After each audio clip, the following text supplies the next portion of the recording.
की ज्वाला को देखते हैं, इसका रंग पीला होता है, लेकिन किचन स्टोव की ज्वाला नीली होती है।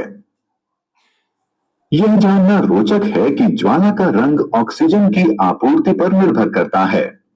यदि ऑक्सीजन की आपूर्ति कम है, तो अपूर्ण दहन के कारण ज्वाला का रंग पीला दिखाई देगा, और यदि यह अधिक है, तो पूर्ण दहन के कारण ज्वाला का रंग नीला दिखाई देगा। क्या आप जानते हैं कि यह ज्वाला कैसे प्राप्त होती है?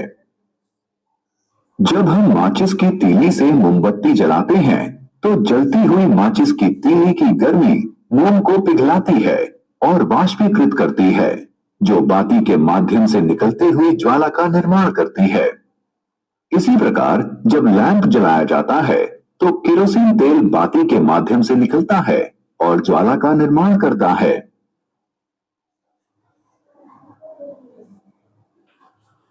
मोमबत्ती की ज्वाला की संरचना। मोमबत्ती की ज्वाला को 3 भागों में विभाजित किया जा सकता है: भीतरी जोन, मध्यवर्ती जोन और बाहरी जोन।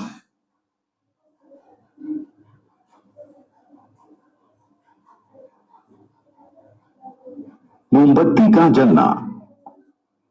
आइए हम रोहन द्वारा किए जाने वाले क्रियाकलाप को देखें। वह कांच की एक प्लेट को चिमटों की सहायता से ज्वाला के चमकदार जोन में रखकर दिखा रहा है। कांच पर पड़े गोल काले धब्बे ज्वाला के चमकदार जोन में उपस्थित बिना जले हुए कार्बन के कणों के संकेत हैं। आइए अब हम दूसरे क्रियाकलाप को देखें। रोहन ने तांबे के एक पतले और लंबे तार को चिमटों की सहायता से ज्वाला के बाहरी जोन में रखा है। तार का यह भाग गर्म होकर लाल हो रहा है। यह इस बात का संकेतक है कि ज्वाला का बिना चमक वाला जोन ज्वाला का सर्वाधिक गर्म भाग होता है।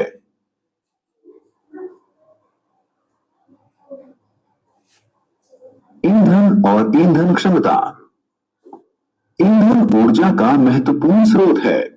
हम कार चलाने के लिए पेट्रोल या डीजल, भोजन पकाने के लिए एलपीजी, हवाई जहाज उड़ाने के लिए क्रूड ऑयल, उष्णता प्रदान करने के लिए लकड़ी का इस्तेमाल करते हैं।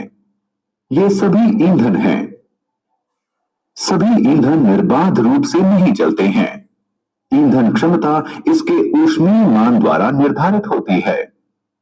ऊष्मीय ऊर्जा की वह मात्रा जो 1 किलोग्राम ईंधन के पूर्ण रूप से जलने पर उत्पन्न होती है, इसका ऊष्मीय मान कहलाती है, और इसे